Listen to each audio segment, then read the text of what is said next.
To another episode, another lecture, another assignment in personal finance. I'm Jim Munchback, and we are about to go live with personal finance at the University of Houston. I'm going to start the Zoom room, which, as you may know, if you were here last week, you know that we had a little bit of an issue with the Zoom link. I think I got it fixed, but we're about to find out. So I am going to just jump on into the Zoom room, and I'm going to start a meeting. I think I'm going to start this meeting. So you can't see my screen, but I just started a meeting. I clicked on, it says it's recording in progress. My screens all just went crazy. And now I'm going to see if I can find participants. Okay, so while that's going on, while I'm looking for participants, I'm going to just put up on the screen kind of what we're working on this week and this lesson. And as is the case on a regular basis, I am looking for the right screen. I need a bigger screen. I need a screen that's so big that I can't fill it up with stuff. So I am hoping that my students have the link, but I don't see anybody in the meeting yet, which tells me, well, it's only 10:01 a.m. So I'm going to have to check my messages app and see if I have any students asking me for a link. I apologize. This is, again, something kind of new. I'm using Ecamm Live. Ecamm Live is a great tool for live streaming, and they added a Zoom feature. So I do know this. We're recording and we're live streaming. So we are live streaming to Facebook and YouTube, as it says there on the bottom. If you're watching on YouTube or Facebook or in LinkedIn, I hope you'll leave a comment. Let me know you're watching. If you're a student, obviously, I will be checking the comments as well. So usually don't get started until 5 minutes after 10 a.m. It is Tuesday. I don't have my Apple Watch on. I want to say it's the 18th, Tuesday the 18th. Year of our Lord 2024. This year is going fast. So, okay, I'm going to, hey, look at that. We have some folks who are joining the room. So let me see if I can find out how to let them in. That's kind of the key. Okay, Hope, I see you. Can you hear me, Hope? Can you leave a comment? Jessica, I see you. Hope, I see you. Now I got to find the chat. So I'm going to open the chat. Yes, you can hear me. Okay, great. So I'm confused a little bit about how Zoom works, because I set this up so that I have to admit you into the Zoom room, but maybe because you are using a U of H.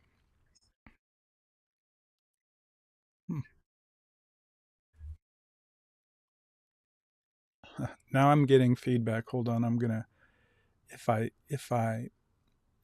I guess when I think, Hope, you may have been unmuted and you wanted to talk and your audio was going in the background. Maybe that's why I was hearing feedback.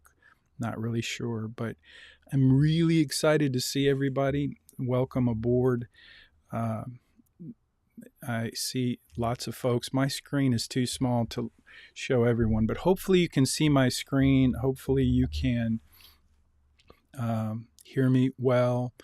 And if you don't mind chatting in, Hope said yes, she can hear me. Everyone else I haven't heard from. I'm going to try and clean up my screen so that I can see Now, I'm going to tell you guys something about Zoom. You typically, in the past, students have not wanted to be. Thank you, Jessica. I got that. Usually, students don't want to be showing your camera and being in the Zoom room. I would love to have students participate in these lectures, but I've begged students to do that in the past, and I just get crickets, silence. So if you want to be if you want to be having a conversation with your camera on, just text me and let me know, and we'll make that happen in an upcoming episode. But for now, I'm just going to go ahead and get with the program. So first of all, let me just list what we're going to talk about today. It's consumerism. This is the title that I gave this lesson when I first started teaching. I'm going to tell you a story or two about where this lesson came from. You will look in Canvas and you'll see that this is actually the Credit Crush assignment. And we're going to talk about that assignment as we go forward. And I will be sharing, as you see the screen right there, you can see that is RightCapital, and that's that number right there. You'll see this is really the main issue, the main point of this week's exercise. So we will be working on that. I really want to talk about consumerism and wisdom, and I'm going to share a little story about wisdom in a minute as we go forward. It is 10:06 a.m., so I'm going to go ahead and get started. If you're not watching in the Zoom room, which you obviously do not have to watch in the Zoom room, you can watch on YouTube. This is being live streamed to YouTube, and hopefully by now you know how to find the YouTube playlist for this semester. It's uhplaylist.com. So I want to talk about consumerism and wisdom. There's a big difference, and they're kind of opposed to one another. And consumerism is this thing that is a huge part of our culture in the United States. And it's also something that, it's got good and bad, as most things do. But consumerism, from a cultural perspective, is something that can really mess you up. And so I want to spend just a few minutes talking about wisdom. And I'm going to share a little story with you, a story about my life and my wife.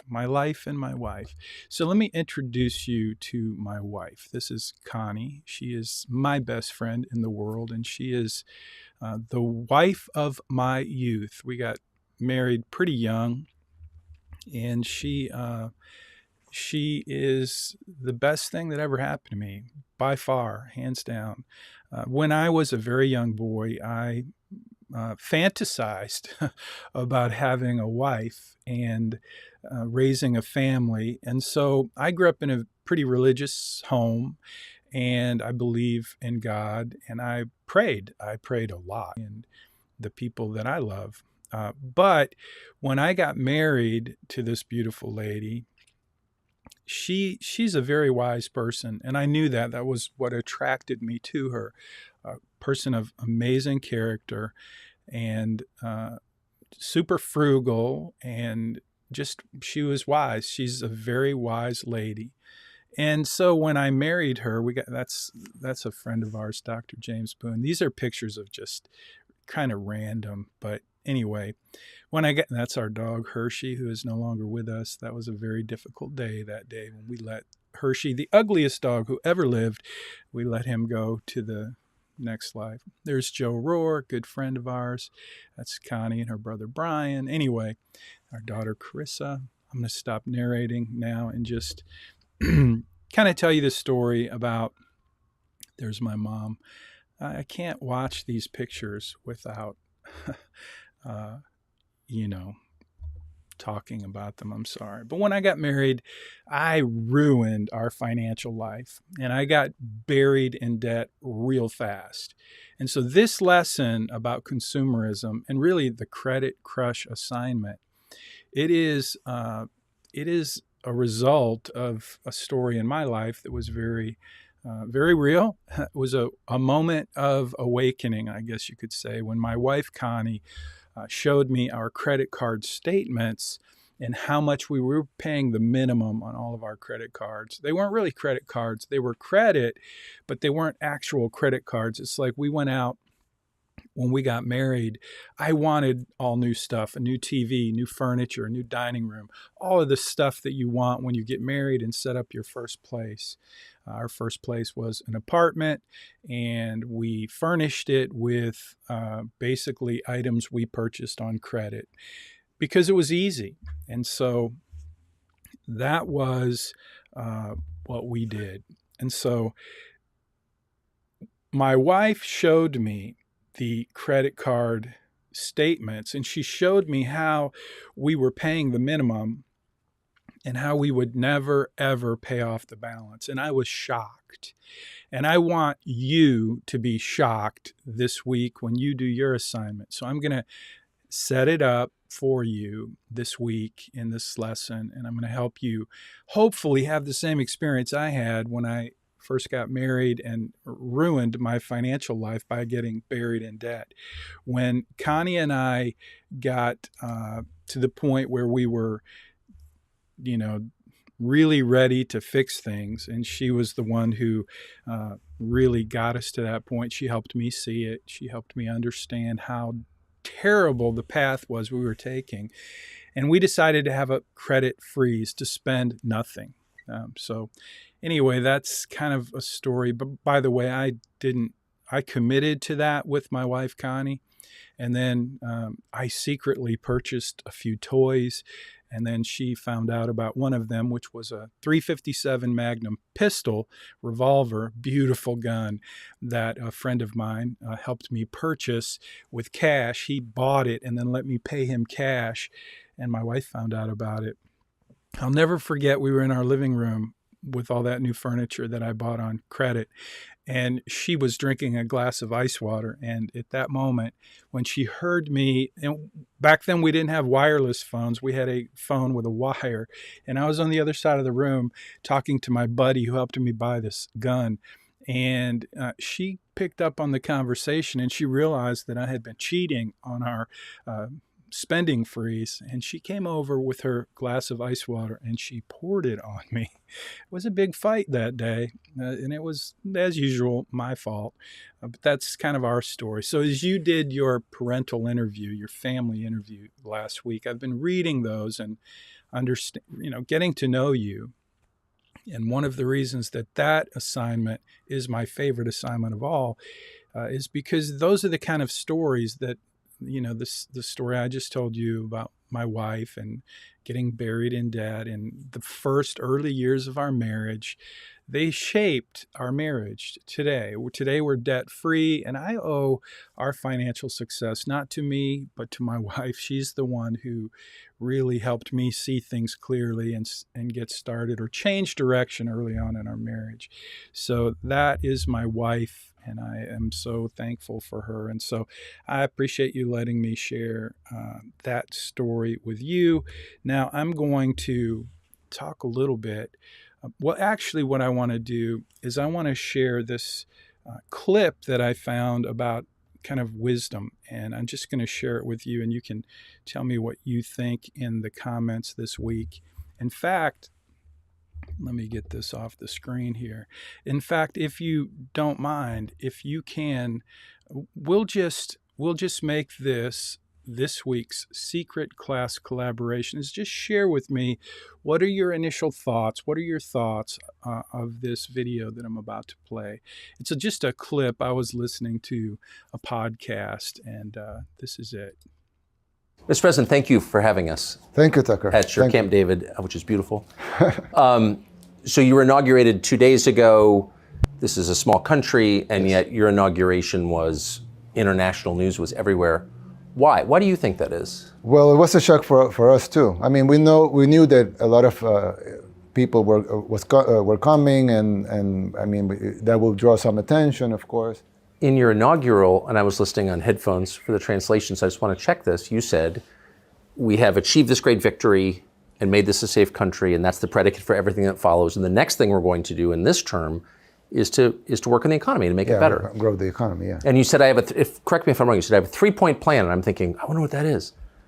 I don't know. start a Federal Reserve Bank? And you said the first point of my plan is seek God's wisdom. Yes. That is what you said. Yeah, I said that, yeah. Why would that be the first point of an economic plan? Why wouldn't it be? What should be the first part of the plan? Well, I think it should be. Yeah. But I can't... And most people would think that, right? I've never heard any leader of any country say that. Because they probably forgot to represent the people that elect them. Yeah. It's like you ask most of the people that elect the politicians, they say, yeah, that's fine. Yeah, I believe that. But then you ask the politician, and he will say, no, that's not. So who is he trying to pandering to? I mean, it doesn't make sense, right? Do you think... So it's a common sense thing to seek God's wisdom. Of course. Yeah. It's a prerequisite for wise decision making, yes, I would say. Exactly. So that's the first part of our plan. So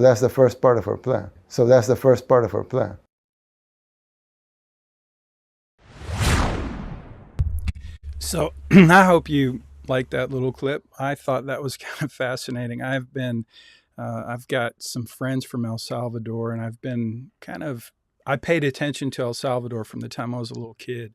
I think one of the first missionaries I ever met in my life was from El Salvador. In fact, my little brother, Andrew, is named after this missionary's child. Anyway, El Salvador is a fascinating place, and this gentleman who was elected president, I think he's pretty cool. Just happened to randomly see that this morning and thought I'd share it with you.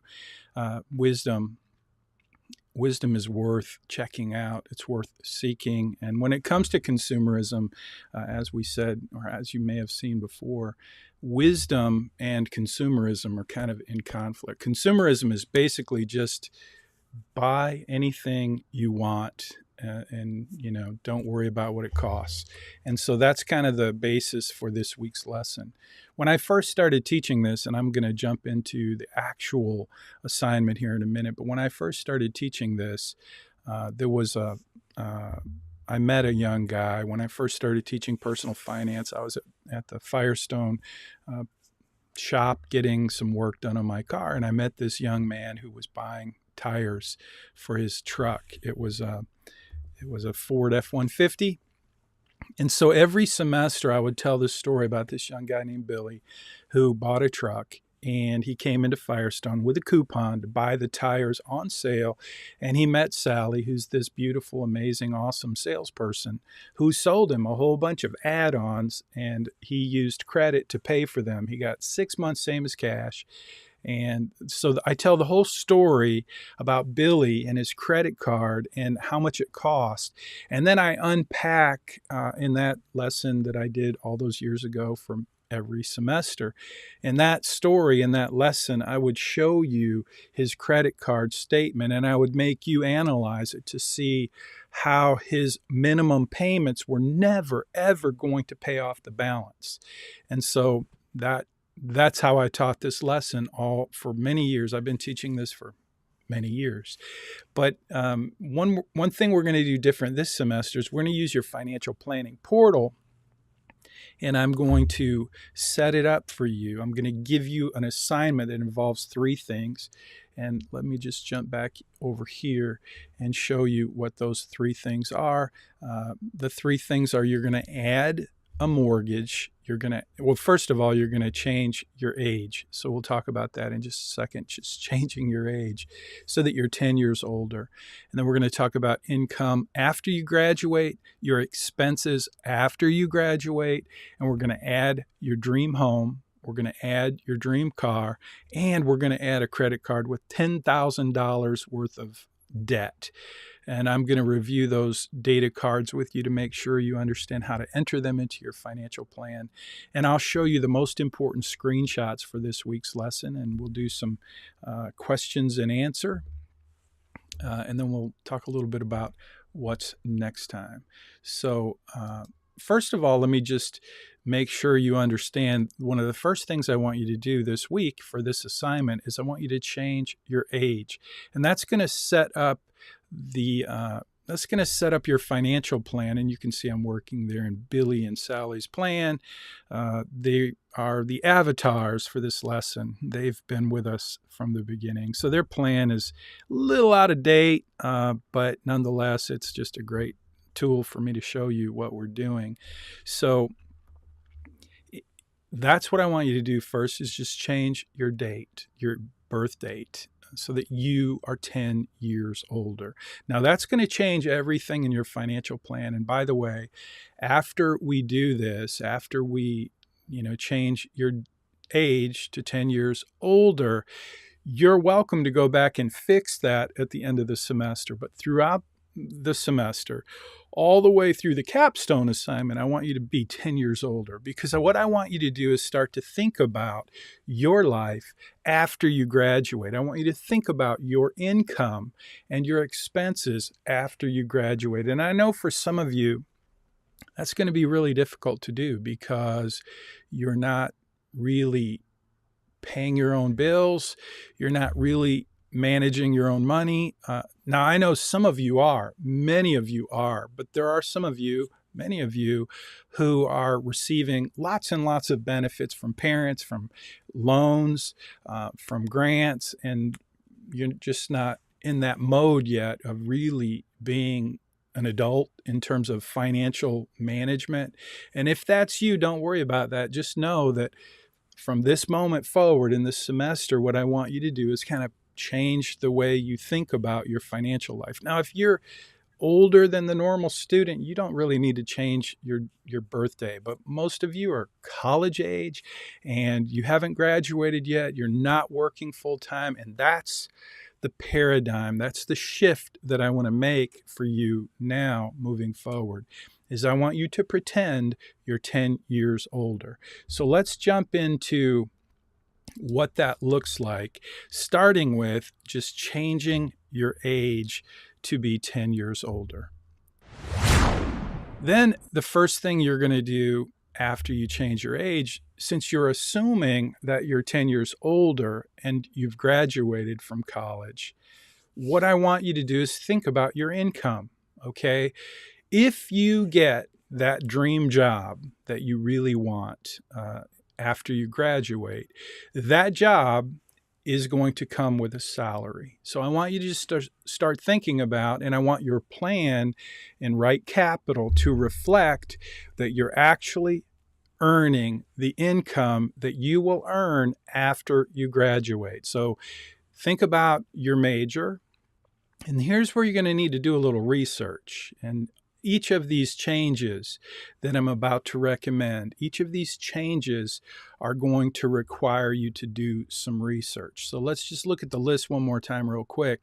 So you're going to change your income to after graduation. You're going to change your expenses to after graduation. Those are going to require some research. And then we're going to talk about 3 different changes, additions to your financial plan: your mortgage, a car loan, and a credit card. Those are all 5 of those things right there. I guess I'm not sure. You can't see. Let me see if I can show you. I'm going to play with my tool here and see if I can. It's not working. So let's see. This, and this. It's not working very well. Anyway, those are going to require some research by you, starting with income. So just think about, if you get the dream job you're hoping for when you retire, what's your major? If your major is business, let's say you want to work for Shell Oil Company. What is an entry level income for that position at that company? Be as specific as you can for each of these, and just think about what is that income, and you're going to add that income to your financial plan. So you can see on the screen there, I'm adding some income for Billy. Sally's got some income too. If you're single, it's just you, then you just add your income. Now, one thing I want to point out, and I'll try to point this out pretty regularly, is you see me playing around there in Billy's plan. I just want you to notice that up at the top there are some upper level navigation. So that's what we call the upper navigation. You've got dashboard. That's where you usually start when you enter, when you log into your plan. And then all the way to the right is profile. And the profile and dashboard are very important. Under profile, you've got these 6 data cards that you initially set up before you hit complete. And so I don't think you had to do anything for the blueprint. But at any rate, those are, just wanted you to see kind of where that navigation is. So as you look at the navigation, the upper navigation and the lower navigation, hopefully you begin to get a really good comfort level in navigating in your financial plan in RightCapital. This is a fantastic tool, by the way. It's a premium financial planning portal, and you get to use it, throughout the semester and beyond to help you create a plan. Mostly we're creating a plan that is fiction. Okay. And that's okay. That's how I'm going to teach you personal finance. The fiction begins this week. The fiction is that you're going to pretend to be 10 years older. And so you're going to do everything that I'm showing you here in the next few minutes. So next, we're going to do expenses. So you can see now as we just look at the screen, again, there's the dashboard. You've got the upper navigation. By the way, the 3 most common upper tabs is dashboard, retirement, and profile. And you can see in profile, that's where the main one is net worth, but you're also going to have expenses. And this is what I want to focus on for the next few minutes. So most of you, most of you have hit that detailed worksheet, and that's where you get this list of categories, and you can change those categories in your plan. If you linked a credit card, you'll have access to the budget component. But if you did not link a credit card, that's no problem. You just won't have the detailed transactions. Either way, though, this detailed worksheet is a place where you get to start to do some research about the expenses that you're going to have in your life after you graduate. So this is where you're going to do that. Just make sure you're not using the simple. Now, the simple way of doing this is easy enough, but in fact, one of the things I want you to think about is, what is your monthly expense, your pre-retirement expense? And I know you don't have a clue what that is. Many of my clients who I work with in financial planning struggle with knowing what is I call it the monthly burn rate. It's a very important input for your financial plan, though. And as we move forward and you pretend that you're 10 years older and you create kind of a template for your financial life in terms of expenses, you need to understand what the categories are for your expenses. But what you're trying to get to is, what is your monthly burn rate? Because that's a huge input to your financial plan that will determine your probability of success. So your income, if that's accurate, and your expenses, if those are accurate, then you're going to have a pretty accurate probability of success once we add a bunch of other things like investments. How much are you saving? How much return are you getting on those investments? So those are all things we're going to work on as we move forward. But for now, this week, we're adding some components to your financial plan, including your age, as we talked about already, and your income once you get that dream job, and expenses. And you're going to have to do some research on all of those. Another thing you're going to have to do some research on is your home. I want you to find your dream home. You're going to have to do a little research to figure out what kind of mortgage are you going to be able to get for your home. So that's the next step, is adding a mortgage. That's a loan to your plan. And you can see again how we did that. We went to the right upper tab, which was profile.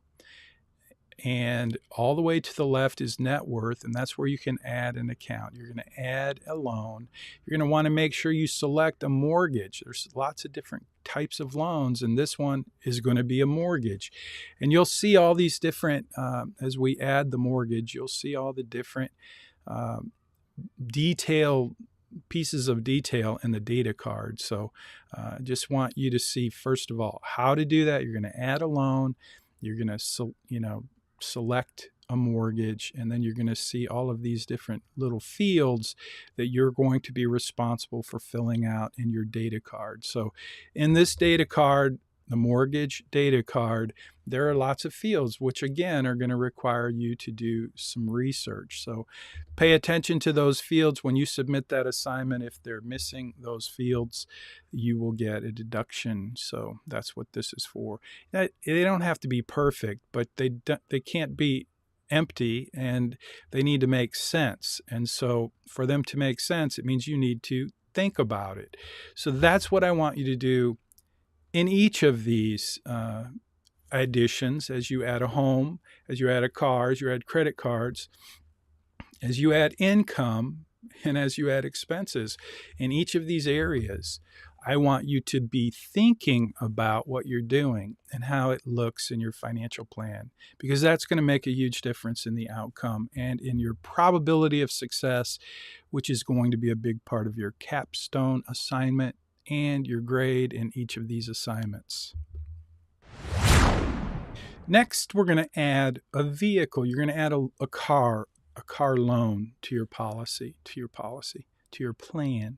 We are going to talk about adding insurance policies to cover your car and your home, but that's coming up. That's not this week's assignment. But for now, you can see there we're adding a car loan to your plan. So that's a different type of loan. That's not a mortgage. It's a car loan. And that data card, just like every data card, every time we add something to your plan, the machine, the computer calls it a data card. So there's different little pieces of data in each of these data cards. Your car loan is a data card that feeds into all of the mathematics that are involved in your financial plan. So it's important for you to pay attention to the details in this car loan. So that's what you're going to do next. And what I want you to do is I want you to do a little research, and I want you to buy your dream car. Now, I want you to have some debt in your plan, because this week's assignment is not just the setup. That's what we're doing now. We're setting you up for the credit crush assignment. What I really want you to see is what we're going to talk about in a minute. The most important screenshot I'll show you in just a minute. But what I really want you to get in this assignment is that wow, that moment of, oh my goodness, when you see how credit and how the credit card industry will get you, because you are a huge target for the industry called credit. You are, some people think that credit is a privilege, but it's really just a product. And it is a product that is being sold to you and marketed to you in every possible way. And that's why this assignment is really important. That's why we call it consumer awareness. That's what I call it. That's what I've called it. But Credit Crush in this assignment is really designed to help you crush that credit, to get it under control so that it doesn't crush you. So that's really the point of this assignment. So the car loan and the home loan and the credit card loan that we're about to talk about, each of these are designed to put some debt into your plan so that you can experience that wow when we get to that point where I show you how each of these pieces of credit, each of these debt, how you can manage your debt strategies in a way that will put you in control instead of making you buried in debt. So don't forget, buy a nice car, pick a car that you really want to drive.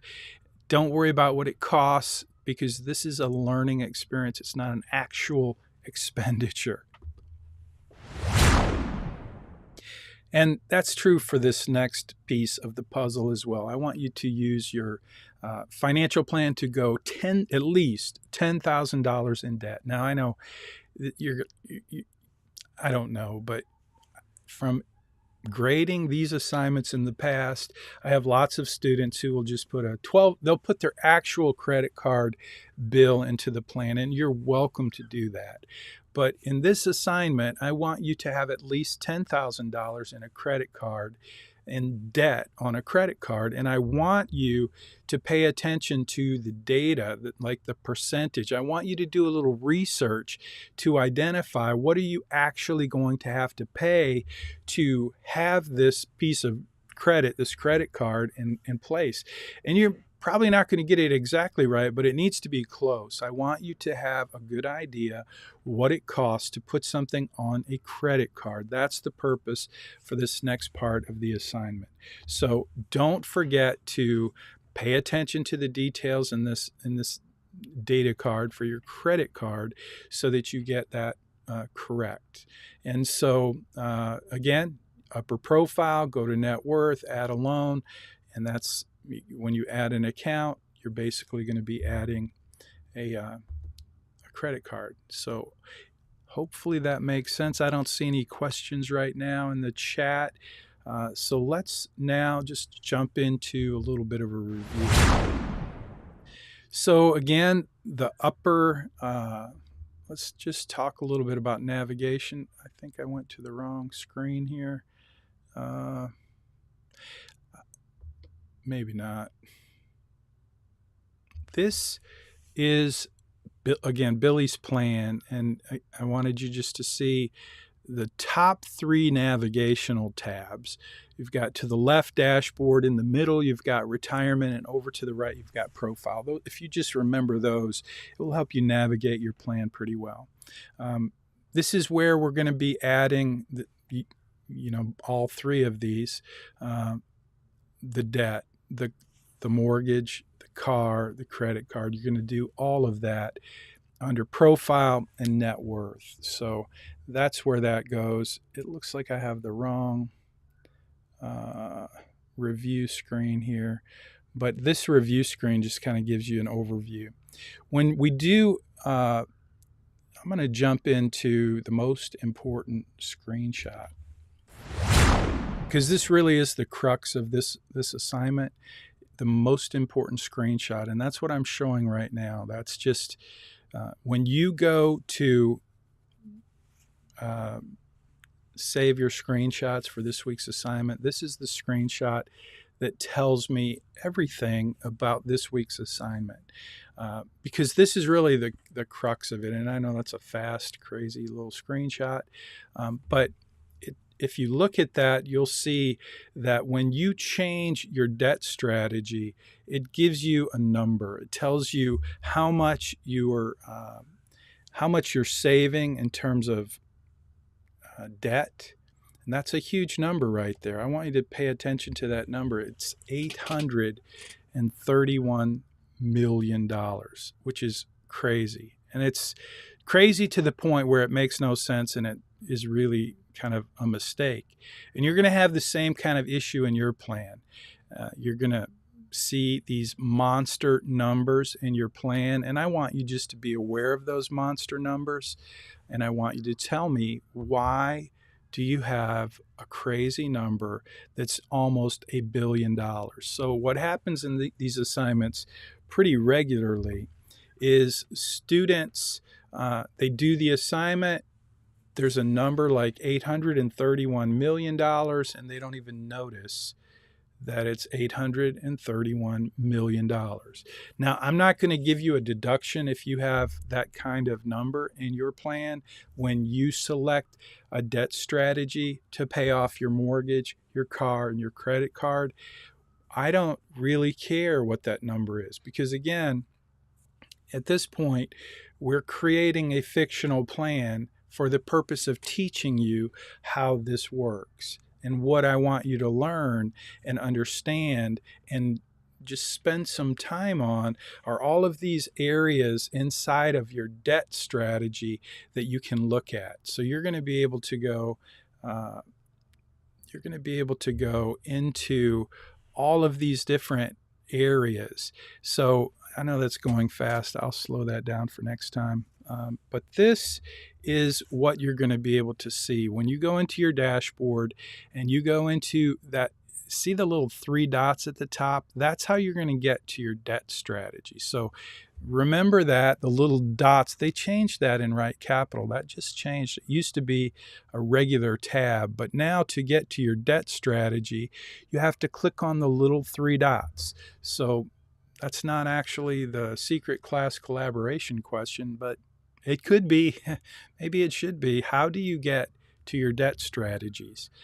You click on the little 3 dots in your plan. So has anyone, maybe you're in your plan right now, and hopefully what I'm showing you is from my advisor dashboard.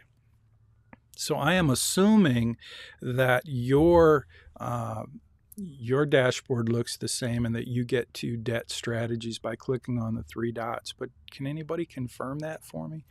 Is anyone in your plan? Maybe you could go check your plan right now and just leave a comment below to let me know. Because if I'm wrong about that, if your dashboard looks different than my dashboard, then I certainly would want to be telling you how to get to the debt strategy. But you can see when you get to the debt strategy, and I'm looking in the chat. I don't see anybody chatting. And nobody's answering my question in the Zoom chat. If you're in the Zoom chat, tell me, where do you get to debt management? Where do you go in your plan to change the debt strategy in your plan?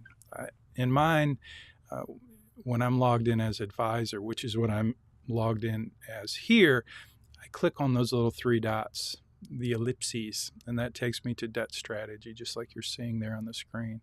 So I'm wondering if you have logged into your plan and you can confirm that. But anyway, you can see there's a ton of information, not just changing the strategy, but there's also the ability to go and look at the details, pick the debt. You can click on those headers and it will arrange or sort those categories. So there's so much information in that debt strategy area in your plan. And I want you to spend some time and just play around with that and look at those numbers. That's where you're going to see, if you spend just a few minutes, that's where you're going to see what happens if you change your debt strategy. And what I really want you to pay attention to is the balances. So once you set up your home, your car, your credit card, and you have a payment built into your plan, I want you to look at the payment and then the balance and see what that balance is. The balance going up or is the balance going down?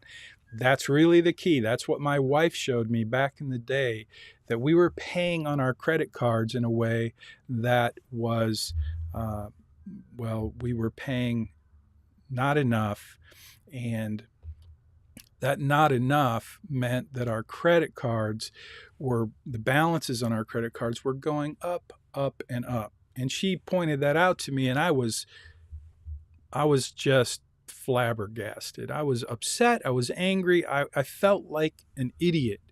And because I was paying the minimum on my credit cards, and I had no idea that the balances were going up, up, and up. And my wife, who's the wise lady that she is, she pointed that out, and it was a game changer for us. It was a game changer for me. And like I said, at that moment, not at that moment, but in the next several moments, days, weeks, we agreed to do a spending freeze and to get our credit, our debt under control. And then, as I said, I broke her trust by cheating on the spending freeze. I actually spent money on a toy, a pistol, and she found out about it and poured ice cold water on me, and we had a big fight. And at any rate, we got over it. We're still married, and I still love her, and she still loves me, and she forgave me, but it was pretty brutal fight. About money. Can you imagine fighting about money? That's what people fight about. So as I read your stories from your family interview, I learned some of your stories. And so hopefully you gained some wisdom, some perspective as you interviewed someone in your family, someone you respect, someone you look up to, and their stories about money turns out to be helpful, a way of you to gain wisdom. And hopefully I hope that experience for you was good. It was good for me to read those. I appreciate that. Thank you for sharing. Okay. So hope you're having a hard time finding the debt page. Do you see the 3 dots at the top of the page? Like, let me see if I can go there real quick. Do you see the 3 dots at the top next to that gear over on the right, top right? Do you have that? Hope, can you answer that? Are you looking for that? Testing. Let me just go. No, it has dashboard profile, then a file symbol. And the file symbol, is that your vault? I'm assuming click on that. It's probably your client vault. Yes. Okay, cool. Well, that's interesting. So my assumption, are you using, what browser are you using, Hope? Is it Safari, Chrome? It shouldn't matter. I'm just curious. Chrome, okay. I'm going to log into Chrome. Let's see if I can figure this out real quick. So anyone else able to find debt? The debt screen, like I said, RightCapital moved it. I may have to go find it. Let's see. Anyone else going once, going twice? Alondra, Jessica, have you guys checked to see if you can find the debt tab in your plan? RightCapital moved it on us. It used to be one of the tabs, but now it's not. So I'm hoping someone, maybe if you're watching this on YouTube or Facebook, if you can, no, I'll check the app. So when you say you're going to check the app, Jessica, have you actually checked the app? Did you download the app, or are you looking online? I'm curious. And thanks, Alondra. I would love to hear your response. Jessica, I'm curious, are you using your phone app? Because RightCapital has a really cool app, a mobile app, which basically takes all of the information from your financial plan and puts it right at your fingertips on your phone. So I'm just curious if that's what you are talking about. I checked my computer and Jessica can't find it either. You know what? Instead of answering that right now, what I'm going to do is I'm going to wrap up this Zoom. And so Jessica, you say, yes, I checked my computer and I can't find it. So is that, okay, that's yes, you just went online to rightcapital.com, logged into your plan, and you can't find it. That's what yes means, correct? Is that what yes means? Or did you download the app? I'm just curious if you downloaded the app.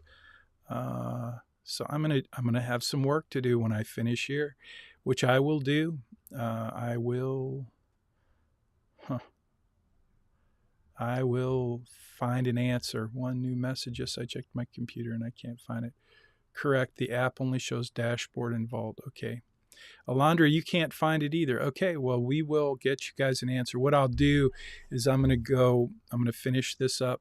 If I try to do it now, see what I have to do is I have to log out, open a incognito browser and log in as a user. And the security on RightCapital is so good that it makes it difficult to do that. So I don't want to try to do it right now. But what I'll do is I'll post it on GroupMe as well. I'll just create a little tutorial video. I'll get an answer for how do you find that, and I'll get you an answer. So that's what we will do. It's not, see, the way I find it is just that tab right there. So that's weird.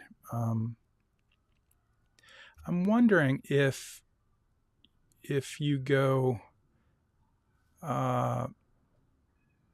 see, that's just interesting. I guess my dashboard is just different than yours. So we'll figure that out. Okay, so in addition to that question, we will get I'll do a tutorial for that, and I'll post it in the playlist, and I'll post it in Money Study Group because that's a change that needs an answer, and I'll post it in GroupMe. So I'll do that. Any other questions at this point?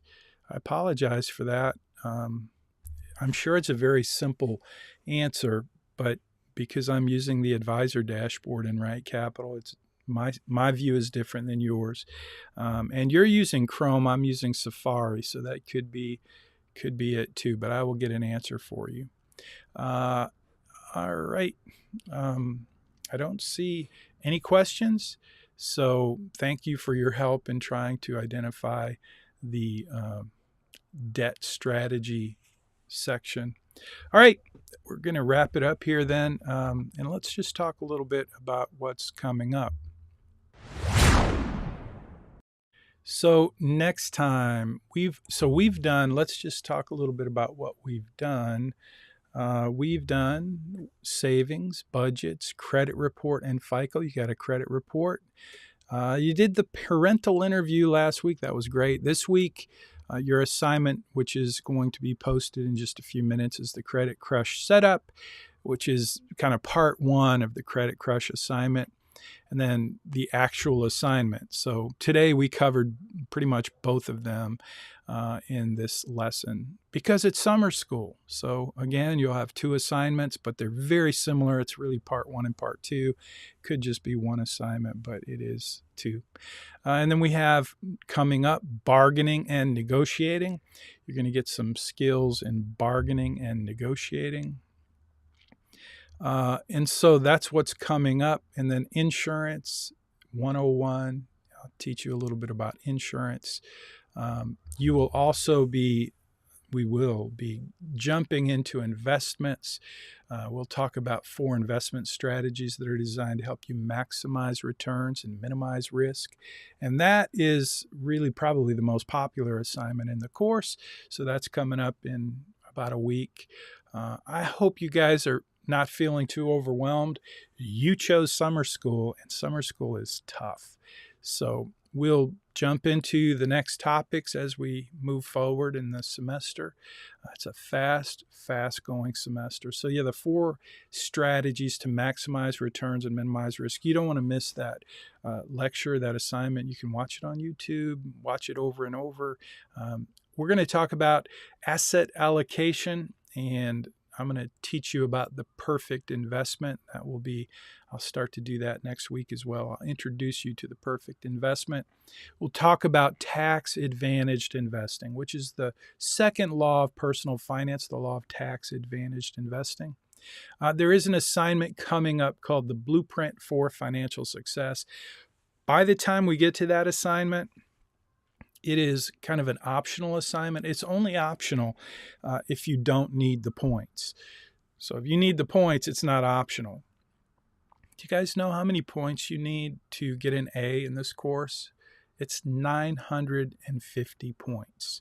So I don't know if you knew that, but if you look in Canvas and you see how many points you have, 950 points equals an A. There is no such thing as an A+ at the Bauer College, but you'll get an A with 950 points. So the reason that I'm always encouraging you to do the early assignments is because you get an extra 20% bump. You get an extra 10 points if you turn the assignments in early by Friday at 3 p.m. So I hope lots of you are taking advantage of that. And I would encourage you to do that. It's just going to give you the edge. And if you have a late assignment, you get 1 point for a late assignment. And you don't want to blow that off, even though you only get 1 point.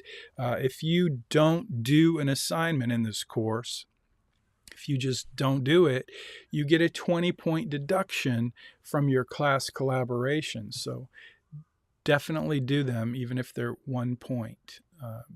because you won't get the 20-point deduction.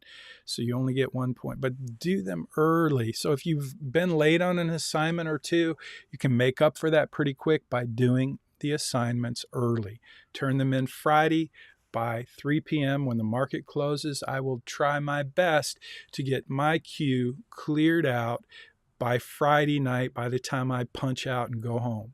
And if I don't get to it until the weekend, you might get lucky and still get the extra points if I don't get around to grading until Saturday or Sunday. But that's, I am committing to you to give you the extra points if you turn your assignment in Friday by 3 p.m. Central Time, because that's when I'm going to be jumping in there to try to clear out my IQ. And you're doing me a favor by helping me manage my workflow so that I can enjoy a weekend with my family instead of grading assignments over the weekend. And so that's what's in it for me. But what's in it for you is I'm committing to give you extra points. I'm committing to give you feedback if you miss something on the assignment.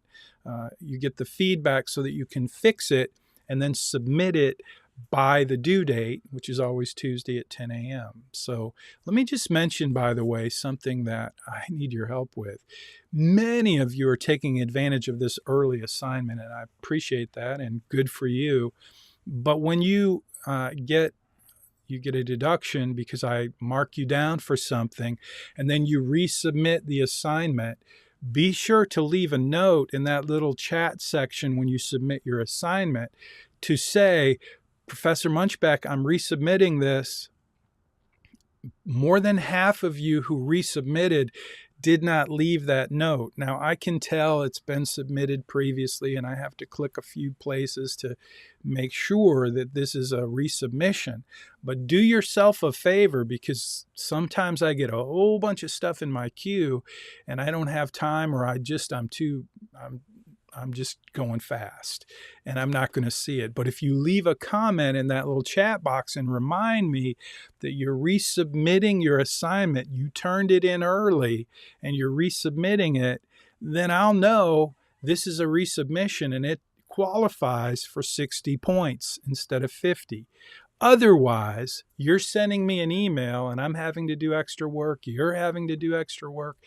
Do me a favor, do yourself a favor.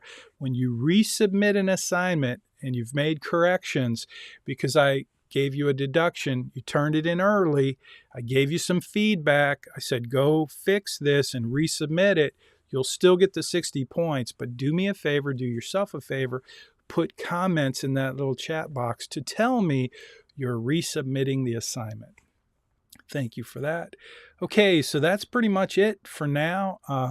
I am going to remind you that we do have a secret class collaboration this week, and it is just tell me what you thought about that little piece of the El Salvador president sharing where he started his planning process as president of El Salvador. I thought that was a fascinating interview, and because I've been following El Salvador for many years, since I was a kid, and such an interesting country with so many problems, and they have made huge progress. I just think the president is a very impressive young man. So interesting to me that we in America are about to vote on two very, very old men. And in El Salvador, they have like the next generation representing them. And I think it's very exciting, very encouraging. It's very beautiful. So anyway, that's my story, and I hope you enjoyed this lesson. It is time to hit the end button, so I'm going to check the comments one more time. I will get back to you with an answer to how do you get to the debt section of your plan, and I'll post that in the playlist, and you know where the playlist is. So on that, I'm going to end the Zoom meeting first, and then I'm going to end the live stream. So if I can figure out how to end, I'm going to click the end button. You guys have a great week. Thanks for being here in the Zoom meeting. I'll see you next time. Goodbye. Okay, I ended the Zoom meeting for everyone. Now I'm going to end the broadcast, and I'll see you next week. Same place, same time, same channel, and hope you have a great week. We'll see you.